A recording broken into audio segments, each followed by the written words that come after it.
अगर आपकी भी घर में बनती है पनीर की सब्जियां तो जरा रुक जाइए और पहले इस रिपोर्ट को पूरा देख लीजिए कि कैसे देश के हर एक कोने में पहुंचा जा रहा है। यह नकली पनीर आपको मौत के घाट भी उतार सकता है। अभी कुछ ही समय पहले उत्तराखंड की राजधानी देहरादून में 400 किलो नकली पनीर पकड़ा गया, जिसे नैनीताल की होटल और रेस्तरां में सप्लाई किया जाना था। अगर आपके भी घर में पनीर बहुत ही इच्छाओं के साथ खाया जाता है तो आज हम आपको इस नकली पनीर से जुड़ी कुछ ऐसे राज की बात बताने वाले हैं। इसे जानना आपके लिए बेहद ही जरूरी है। इस वीडियो को स्टार्ट करते हैं। दोस्तों, आपको बता दें कि भारत में ऐसे कई छोटे छोटे गांव हैं जहां नकली पनीर बनाने का काम चल रहा है। वही हमें नकली पनीर बनाने वाले बताते हैं कि जिसकी जैसी डिमांड होती है उसको वैसी ही लागत वाला पनीर बनाया जाता है। यूपी और हरियाणा से कई इलाके हैं जहां से प्रतिदिन 1000 किलो पनीर इलाकों में भेजा जाता है। आपको बता दें कि वर्ल्ड हेल्थ ऑर्गेनाइजेशन ने भारत को नकली पनीर और दूध जैसी चीजों के लिए अलर्ट भी किया था। इसके अनुसार सरकार अगर दूध की मिलावट को लेकर सख्त कदम नहीं उठाती है तो साल 2025 तक देश के 87% लोग कैंसर जैसी बीमारी के शिकार हो सकते हैं। यह मात्र कुछ पैसों के लिए आपकी और आपके परिवार के साथ इतना बड़ा खेल खेला जा रहा है, जिसे जानकर दोस्तों आप दंग रह जाएंगे। दर्शन नकली पनीर, फाइन टेल, अरारोट, यूरिया और कई ऐसे रसायनों को उसे करके बनाया जा रहा है। क्योंकि दोस्तों खतरे से खाली नहीं है। नकली पनीर क्यों बनाया जाता है, ले इसे भी जानते हैं। आपको बता दें कि भारत दुनिया भर में सबसे ज्यादा दूध का प्रोडक्शन करने वाला देश है।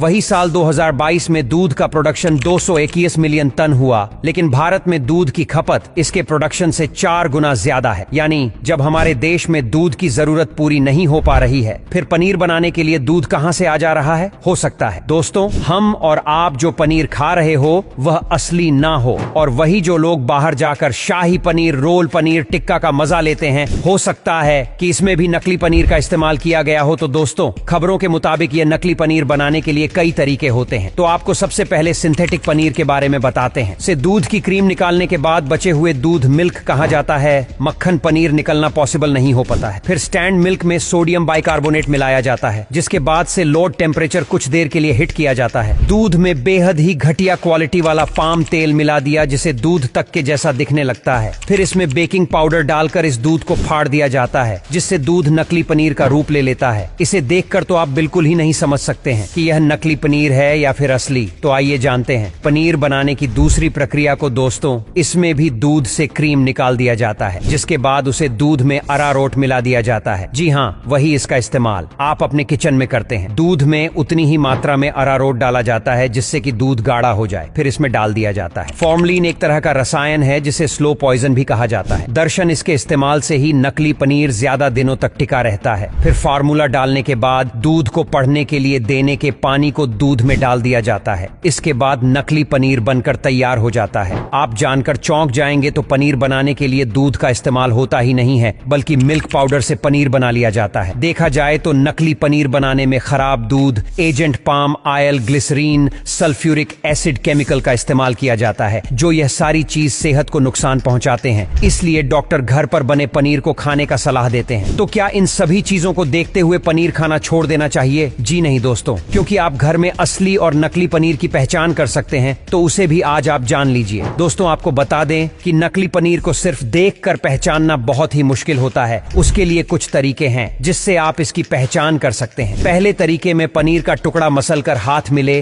अगर यह टूटकर बिखरे तो समझ लीजिए कि पनीर नकली है। और वही पनीर को पहचानने का दूसरा तरीका यह है कि पनीर का एक टुकड़ा लें और पानी में उबालकर ठंडा कर, जब दोस्तों पानी ठंडा हो जाए तो उसे पर कुछ आयोडीन टिंचर डालें। अगर पनीर का रंग